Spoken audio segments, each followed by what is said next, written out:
obviously we film them multiple at a time, and then I do the breakouts with the bottles for the individual people who don't want to watch the whole thing. So technically this is only our third time really sitting down doing this, but if you go by the individual bottles, you've done probably about 15. So today we're going to go a little bit differently, and instead of just kind of like going a ragtag, like, hey, here's 5 bottles we really like, we actually narrowed it down. We're going to do 3 ryes. They are very different, I'm thinking. One of them is the Wild Turkey Rye. Mm-hmm. That is, what proof, Mike? This is 50.5%, and it's actually distilled in... So 101. I think, what did I say? Lawrenceburg, Kentucky. Okay. Yeah. So we'll get into the specifics of each one. Just overview. Yeah. Wild Turkey 101. This is Elijah Craig. This is a straight rye. I believe it's a single barrel. And then this is Henry A. Sipes straight rye whiskey, but it is double oaked in a smoked barrel is what they call it. I don't know what the hell that means, but we're going to try it. So I'm thinking we should go Wild Turkey and Elijah Craig, because I think those are going to be more similar than the smoked one. Yeah. And then maybe we'll go the smoked one back to the Wild Turkey and just kind of do a little rotation here. Shorter episode, we only have 3 bottles. Spend our time with it a little bit. By the time you do 5, 6, 7 different bottles, you kind of lose what the first one tasted like. We love looking at little liquor stores, trying to find cool stuff. We did that when we were in Seattle. Check out the Seattle trip video. So, what is a rye whiskey? A rye whiskey? Right, these are rye whiskeys we're reviewing. Well, yeah. What makes it a rye as opposed to a bourbon, a scotch, or whatever? A rye is a whiskey because it has more than 51% rye in it. Okay, so of the mash consumption? Yeah. Or the, not consumption. I believe that's correct. I think, do you know for sure? I think it's 51 or more. 51% or more. So you can have a rye whiskey that's 100% rye. Yeah. You can have 80, 90%, just depends. And then you're going to have corn in there. You can have wheat, whatever it might be in terms of the balance. I want to put a little bit of water in mine. You don't want to try it without water first? I'm just going to do like a drop. Okay. Because, Mike knows all the secrets. Do you want a drop? Yeah, I'll take a drop. That's all you got. Just a little bit, just a drop. So we're just doing a little bit tonight. We're going to try and actually taste these bad boys and not get hammered and try and be like, this is great, bro. So... What's it smell like? Definitely smell the butterscotch. Yep. Butterscotch. So I think what you're picking up on, it's a little bit citrusy. Oh. Okay, yeah. I'll give you that. And citrusy, peppery. You definitely get some... Can I smell? You definitely get some, citrus. It's almost like a lemon though, not an orange. But then it does smooth out really nicely with the vanilla and the butterscotch. And it's a little nutty. I would maybe even go like with an almond, something. Remember, always go second sip. Don't go by your first sip. Yeah. Gotta cleanse your palate. Of course, if you've had 5 or 6 of them, then your palate's probably really cleansed, so it doesn't really matter. This is what, your first one? So this is that was our second sip of the first one. Yeah. What do you think? It does have a bite to it. It's peppery. It is. I mean, it's 101 proof. Yeah, you could definitely smell the spice. I am of the belief that a rye should be stronger. Why? So, I just, I think ryes that are weaker, when a rye is weaker, it doesn't have the bite to it. It does not have the flavor of a bourbon to back it up. I think their ryes are typically a little thinner. The advanced drinker will know what that means. And just meaning like, the mouthfeel. And, without it being a higher proof, the bite's not there, and it doesn't have the depth to back it up. Yeah. Willet Rye is what, you said 114? 114. 114, and... Depending, it's 1.14 point something, depending on the bottle. This is a lot more rye than 51. I'd say this is probably near 70. Yeah. Let me do my little tricks. Rub it together between your hands. But you did water it down, though. Would that have an effect? Yeah, it just had one little drop of... unfortunately, they don't give us the... percentage of rye. Yeah. So I would agree with you. I think it's probably Yeah. closer to 70-75%. Okay, what are you doing right now with the? So this is a trick that I learned from. Actually, it's actually a video. I've never met the guy. It's on my bucket list to go meet him. Okay, so what you just saw me doing with my hands, rubbing it together with a little bit of the alcohol in it, is a trick that I picked up from Freddie Johnson, who was in the Netflix the Hulu documentary "Neat: The Story of Bourbon." And actually, a shameless plug to Freddie Johnson. He tells the story that actually kind of changed the way I drink any liquor. And apparently, he won a bottle of like Pappy Van Winkle Family Reserve, which is like the most coveted bottle. It's the most expensive, probably. So, yeah. Outside of like scotches, but in terms of bourbon. He won a bottle of it from the distillery. He poured a tasting for his dad and his brother, and then he went to cap it and put the bottle away. And his dad's like, "What are you doing?" And he's like, "Well, this is good stuff. I'm going to save this for later on and everything else." And his dad's like, "There will always be more good whiskey coming out. There will not always be the memories that you make drinking good whiskey with your friends, because you can't always get those back." And I was like, that's very impactful. And so it totally changed the way I think about drinking. Like, if I get a good bottle of whiskey, I'm not saving it. I'm going to drink it with you. Yeah. Please refer back to our first or second episode. Talk about this already? Mm-hmm. Yeah. So now we can put a name to it, Freddie. So, yeah. That was not Buffalo Trace we were just drinking, but that trick that I got. It, apparently, if you rub your hands together at first, you can smell because you get the alcohol smell real strong first, and then you rub your hands together a little longer, and you can kind of smell what the start of it's going to smell like. So with that one, it smelled kind of sweet, a little bit like rye. I didn't get any corn. And then you keep rubbing your hands together a little bit longer, smell it again, and then you can smell what the finish is going to be like. And when it's finished really smooth, kind of like vanilla. So that's what I got out of it. You can't teach an old dog new tricks. Except for that old dog. Yeah, except for Nibbler, who's an idiot. All right. Okay, so Rating? what do we think? It's rating time. Rating. As a rye. As a rye. Remember, the gold standard is Willet. Yeah. That from on this show, the gold standard is the Willet 4-year. The will, and that's a rye. That's what we have. That is a rye. But if we had the Willet 8 or 10, that would probably be our standard. But Right, obviously, and there's probably other ryes that are even even better. Yeah. better than that. Yeah. But for this show's purposes, the Willet rye, wasn't that like a 9, 8? Yeah. I can't remember what it was. We'll pull the data. We gave a little bit of room. Yeah. So I think I would rate it high as a mixer, but just as a rye, I'm going to give it maybe a 7.5. Okay. I was going to be a little more harsh. I was going to go 7.69. 7.5 is lower than a 7.69. No, 7 to 6.9. Oh, 7. Yeah, 7. I 7 to didn't get 6.9. that That did from it that. backwards. Okay, so 6.9 to 7 is where I'm at. Okay. That makes more sense. Okay. So you got it like Jesus. down to a 10th? Are we only doing halves? No, 10th is fine. I'd probably come down and maybe say I would go 7.3 maybe. Okay. Yeah, not much lower than because I think it's pretty good. You know. Okay, so we have the Elijah Craig Straight Rye. When I got this, I thought it was a single barrel. I don't know that it is. It doesn't say it is. But I've also not seen, it says spicy rye, perfectly balanced with corn for a distinctly smooth taste. Very nice. First to char oak barrels, distilled in Kentucky, 94 proof. So it is 47% alcohol. It is apparently the 1789 recipe. Bourbon in 1789? Sure. I love Elijah Craig's. Oh, the top. Yeah, the tops are great. It actually says Elijah Craig in the top in cursive, and it's like a real wood top with the cork. Is it a real cork? It is a real cork. That looks like a real cork. That's yeah, it is a real cork. Yeah. Most bottles are going with the synthetic. Yep. Because if you store this lying down, that means it could deteriorate the cork, right? That's correct. Yeah, that's why I've had them store everything straight up. So this to me, so I'm smelling not as much pepper and not as much of the citrus. I'm picking up on the butterscotch, maybe some vanilla. Yeah, I'd go as far as to say caramel.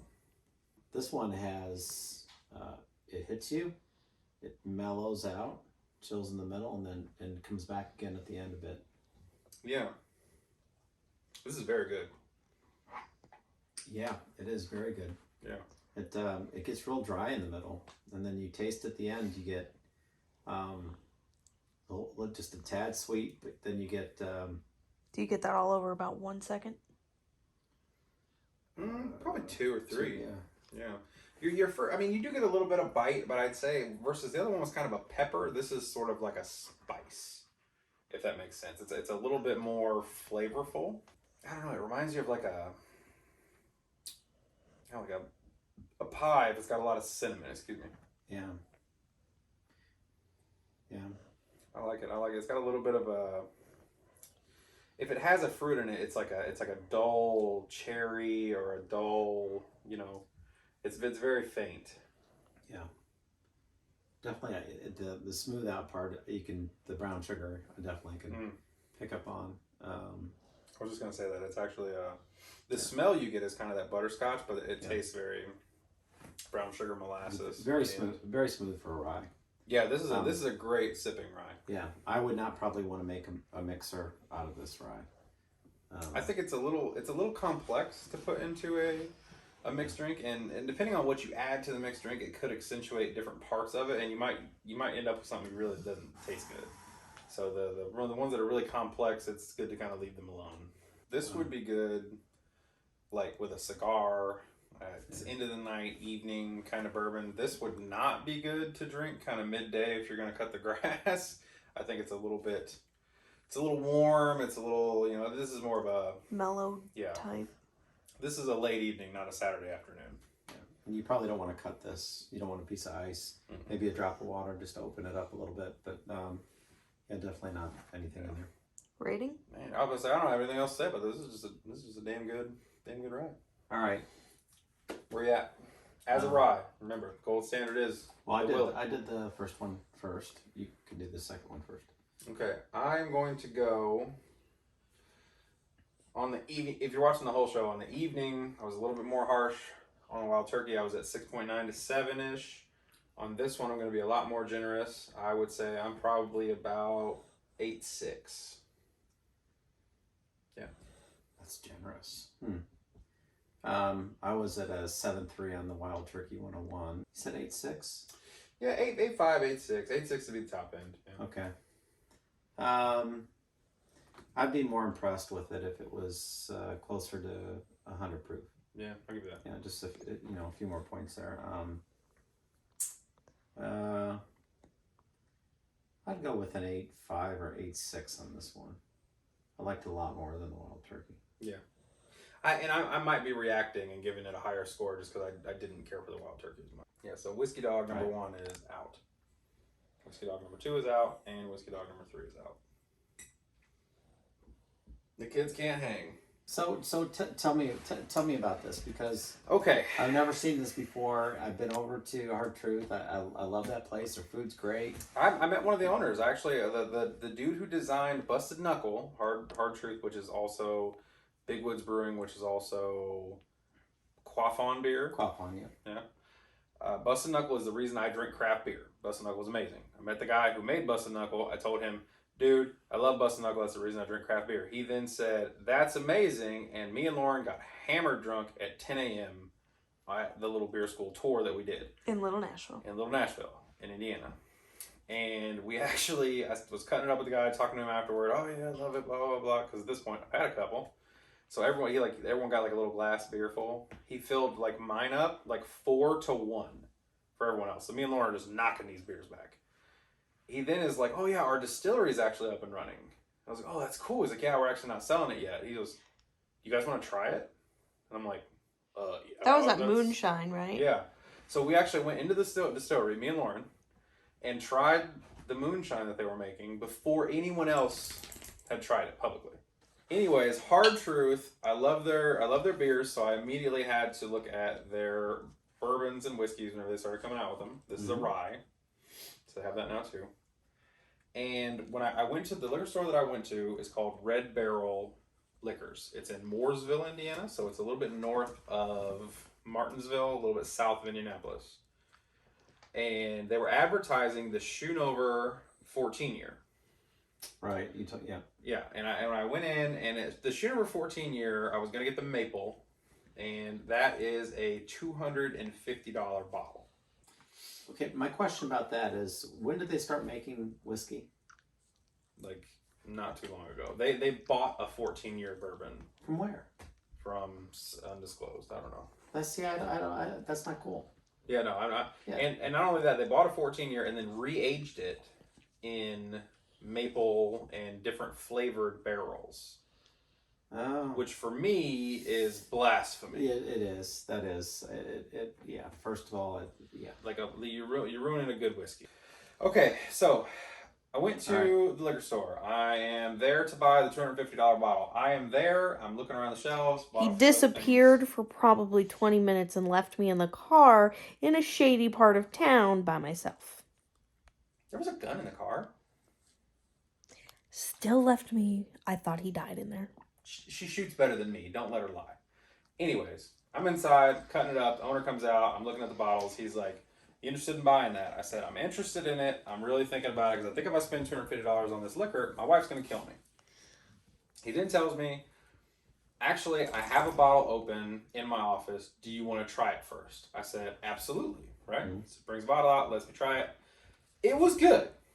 It was good as a 14-year should taste. It just had a distinct flavor of maple syrup with it that it tasted like a flavored whiskey to me. Yeah. It wasn't subtle enough. It really wasn't. Yeah. Not for $250. If it was a subtle maple, cool. All day. I'm here for it. But $250, that's a lot for a bottle. That's a lot. That's dude. way too much. Yeah. I mean, so past on that, I picked up a couple other bottles that you guys have seen. You will see in the next reviews. And he also put me onto this. And he said, because the other bottles I picked out, he goes, "If you like those, you'll really like this." And I was like, "I don't know, man. The really smoky ones, blah, blah, blah." And he goes, "Do you like Lagavulin?" I said, "Yes, I like Lagavulin. Who doesn't like Lagavulin?" And he goes, "This tastes like Lagavulin." I drank it. Surprisingly smooth. Surprisingly like Lagavulin. Maybe I just thought about Lagavulin. I don't know. I have not had it since that sip in that liquor store. I wanted to bring it back to the master, see what he thought it, so we're going to try it here today. I hope I like it, but, I'm not holding my breath. What's our smelloscope say? Smoky, oaky, Your turn, boy. and sweet. It definitely smells smoky. But it does smell kind of sweet, too. Mike hates it. I'm kind of a, what's it called? More of a purist. I don't like that this has been made Tampered to with. taste this way. It's not been aged to taste this way. It's been made to taste this way. Well, let me try one more taste. I'm trying. I really am. I don't like it. There's something about it. It lulls kind of down into like a skunk land. They're not gonna like this, so you're gonna want to cut that part out. Okay. I like skunklands. That's a let me good do definition. because I don't want them because I go there to eat and everything. So No, dude, you can't. This is real. Whiskey Dogs is real. Okay. Look, this is if you think it's Skunkland, it's Skunkland. they do have good products. Not everyone's a winner. Like I said, I love their food. I love some of their other booze. I do not like that. It's like a skunky beer. This is the equivalent to walking into the front of your grandmother's house and seeing that the kitchen's on fire. Mm-hmm. So you walk in, it's sweet, it smells great. You recognize this is grandma's house. Yeah. You walk into the back room, totally on fire. It completely falls on its face at the end, I think. What does double oaked mean? They just put it in another barrel? Double barreled? Obviously, they char the barrel, and then somehow they're infusing smoke into the barrel. Do you think they did that, or do you think they just poured liquid smoke into it? I don't know. I don't. It tastes manufactured to me. I mean, the thing about a good rye or a bourbon, it's sitting in a barrel for a while. I think, what was it? 4 years? I don't know. Oh, I don't know what it is. It takes time. Yeah, it takes time. Yeah, it just reminds me of a flavored whiskey. It does have a little bit of a chemical taste.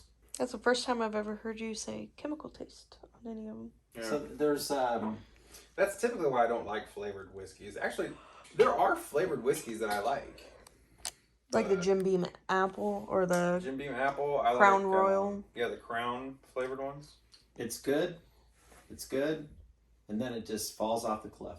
Yeah. It is. It actually sometimes a whiskey can be good and then just kind of go away and fade, and it's like, oh, it kind of leaves you to be something to be desired. This is good, and then it's bad. Like shelf drop off. Yeah, it's not good. And I'm not liking the aftertaste that's leaving in my mouth. All right, what would you rate it? Oh, Yeah, I liked it better in the store. I'm gonna rank it. I mean, if we rank it as a rye, yeah. 2.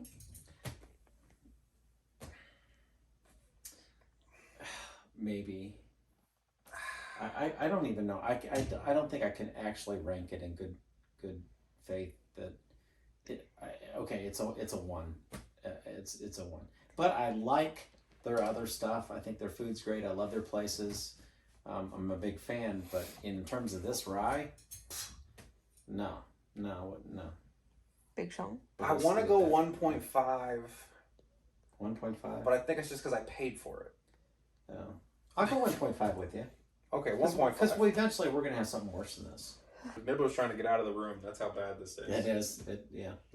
This one will not be making it into the barrel. I appreciate you having me on the show again. Whenever you need to try some bourbons or ryes or Scotches single or malts, whiskeys just let me or- know. Yeah. We have some. We're on the lookout for the Brothers Bond. I don't know Okay. if you guys have heard about this, but if you've ever watched Vampire Diaries, you'll know what I'm talking about. If we actually get this, you have to do the review. I will totally do the review. In hopes of meeting Ian Somerhalder and Paul Wesley. I'm filming it. Lauren's doing the review. All right. If we find it, All right. I will do it. All right, shake on it. All Shake right. on it. We all saw it. Yep. All right. Good to go. I'll do it. Okay, so last part of the show before we go. Yep. Tonight we reviewed 3. So if you've been following along the whole time, we're gonna have another drink before you leave. Uh-huh. What are we drinking? Out of these 3, I'm gonna do the Elijah Craig. Same. Yep. No contest. No question. Yep.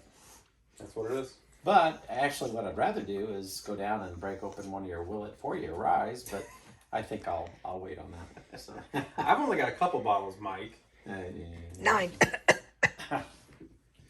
and counting. It's the thing. When I go there, if they got it, they have one, I buy it. It's just like, Why not? why not? That's really what it is. When you see a good whiskey on the shelf, you gotta grab it. 'Cause you never know when you're gonna see it again. All right, well, Okay. let's have another Elijah Craig, and we'll see you guys next time. Cheers.